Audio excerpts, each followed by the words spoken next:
Welcome to You're 18, Now What? Thank you for joining me on this great Tuesday. I'm Dr. Catherine Gilstein, and I'm looking forward to empowering you with information about financial literacy. I will be posting new episodes every second and fourth Tuesday of the month. Before I get started, I want to point out a podcast that centers on rethinking mindfulness. Pay Attention provides people with an opportunity to look at what they can do each day to do a little better. So, if you want to take some time for yourself to think and reflect, check out my friend and colleague, Dr. Steven Stunder, and his podcast, Pay Attention. I received so much positive feedback from my last podcast. I had the opportunity to speak with some existing clients and some new clients to see just how money and mindfulness go together and how I can help people see the connection to get them to where they want to be financially. So, absolutely keep the feedback coming. Keep calling, keep sending emails. Visit my website, your18nowwhat.com, where you can always find the latest podcast. This episode is a little brief. There's not so much information on 401k and what it means for you, but the goal is for me to provide these podcast episodes for you, give you some information to help you think and reflect and maybe do a little bit more research on your own. So I'm giving you some information, but I want to empower you to be able to go out and find more information. Shoot me an email, ask me a question, just dive deeper into it. So this episode focuses on 401k and what that means. If you don't have a retirement plan set in place yet, or if you haven't even thought about one because maybe you're too young and you're just thinking, well, retirement is just so far away, I can't even think about that now. I'm closer to retirement than not retirement, and I still can't even think about it right now because it still seems far enough away for me. But it's always a good thing to think about your future. Your future is important. And a 401k is a really great place to start. So let's get into the basics. There is a 401k, 403b, 457 plan. They pretty much work the same. A 401k is typically offered by a private for-profit company. A 403b is offered for nonprofit companies, government organizations. 457 plan are separated into government and non-government entities, but they are all employee-sponsored retirement savings plans, and they allow employees to contribute a portion of their wages before taxes. So it reduces your taxable income as you increase your savings. So in general, an employee must be allowed to participate in a qualified retirement plan. They have to meet certain criteria. Not too big of a deal for the criteria. You have to be 21 years old. You have to have at least 1,000 hours of service, but that's in a 12-month period, or 500 hours of service per year for 3 consecutive years. So there are some companies that offer a qualified retirement plan after 30 days of hire if you're a full-time employee. There are some companies that offer plans after 3 months, after 6 months. Some companies you have to be with them for a full year. There are some companies that will even allow part-time employees to contribute to their qualified retirement plan. So if you have any one of those companies, definitely great place to start. Some companies match your employee contributions and typically up to a certain percentage. So some companies match up to 6%, some companies match 3% dollar for dollar, and then 50 cents on the dollar from 4% to 6%. So really look at your company, look at the benefits. I know I spoke about benefits um, before.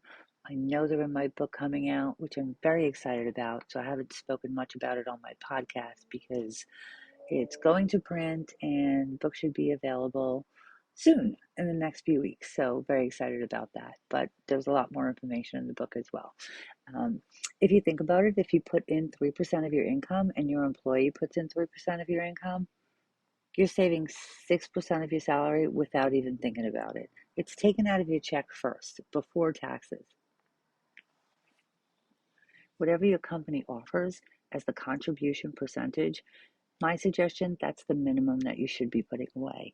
So if your company is offering a 5% match, making a 5% contribution is so beneficial.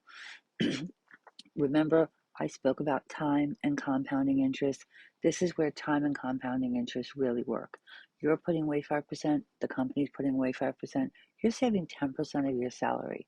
Compounded interest year over year, it adds up really, really quickly. So it's very beneficial for you.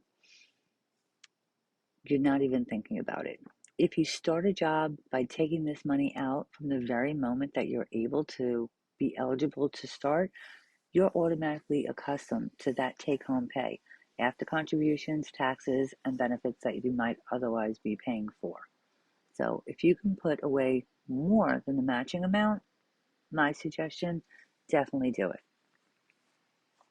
Fun fact, the maximum contribution limit for 2024 is $23,000. So if you can save $23,000 each year, that's going to add up really, really quickly. And it's good to note that money that's in a 401k is invested in different stocks, bonds, and it's allocated differently. So you can see what kind of investments your company is using. And you can tweak your benefits. You can look into your 401k plan. You can allocate it and say, I want 70% in stocks and 30% in bonds. I want 80% in stocks, 20% in bonds, whatever you want. So it's really good to look at those benefits and really take advantage of them. If you happen to be over 50, you're eligible to make catch-up contributions to these plans. And the contribution catch up is $7,500. So your total contribution maximum would be $30,500 for the year. So if you're over 50, you're able to save $30,500. So a good key takeaway when you're thinking about your retirement, even if it is considered far away, is to think about the tax implications. And I know we spoke about taxes, we went into the different things for taxes, but what does that mean? Why does it matter? It matters because you have to think about, do you want to pay taxes now or do you want to pay taxes later? So with a 401k, you're putting your money away in a tax deferred account. So similar to a traditional IRA. Your contributions are deducted from your income first. So your money is being put away and growing tax free, and you won't pay any income taxes until you withdraw the money from your account. So if you wait until retirement to withdraw the funds, then at that point it's taxed as ordinary income at the time of withdrawal. If your tax bracket is lower when it's time to take your money out, that can definitely be an advantage to you. If you decide to take some or all of your money out of your account before the age of 59 and a half, so that is the magic, marvelous age of most retirement plans, you will be subject to a 10% early withdrawal penalty. Tax-free accounts such as a Roth 401k or a Roth IRA, they give you a tax break later on. So these accounts are funded with after-tax dollars. So there's no tax advantage up front. So any of these earnings are growing tax-free, and then withdrawals after the age of 59 and a half are tax-free as long as you have had the account for a minimum of 5 years. If your tax bracket is the same or higher, that would be a benefit to you. The problem with this, we don't know what the future is. We don't know if the tax rates are going to be lower or higher in the future. We don't know what's going to happen when we are able to withdraw our money. So how do you decide where to start your retirement fund? You can begin a 401k, 403b, 457 plan with your company. There are some companies that offer a Roth version of these accounts where you can also contribute to that. So if you want to put away 6% of your income, you can put 3% into a 401k and 3% into a Roth 401 with your company. That's if your company offers the Roth version of these accounts. If not, you can open a Roth IRA on your own. This is a really good option if you're under the age of 21 and you want to begin to set aside money for your future. So if you're finishing high school and you're not sure if you want to go to college or not, and you're only 19 or 20, and you want to start working right away and maybe go to school after, or maybe you want to go to a trade school and you just haven't decided yet, a Roth IRA would be a really good option for you because there's no age requirement to opening a Roth IRA. There's an income limitation, but when you're first starting out in your career, it shouldn't be an issue. It shouldn't affect you. Basically, a person who's filing their taxes as a single person with an adjusted gross income of 153,000 or more is ineligible for a Roth IRA. So, if you're younger than 21, you're not making $153,000 a year, and you're single, you can open up a Roth IRA. So, like I said, at the beginning of your career, it should not affect you. In order to contribute to the Roth IRA, you have to have earned income in the year that you want to contribute. So if you're under 21, even under the age of 18, if you're 17 years old, maybe you have a summer job or an after school job, you can begin to save for your future as long as you have what's considered earned income. So if you have a summer job and you're doing landscaping and the company is paying you and you're getting an actual check, that's considered earned income. You can open up a Roth IRA account at 17 years old. And I think that's really great that these are available options for you to start thinking about your future. So, depending on the type of plan that you have, you may be able to borrow against that plan in the future. So maybe 10 years down the road, you need a down payment for a house, or 15 years down the road, you need to pay for college expenses for your child. You're able to borrow against that plan. You can also roll over your plan if you should leave the company. And I definitely highly recommend taking your money with you.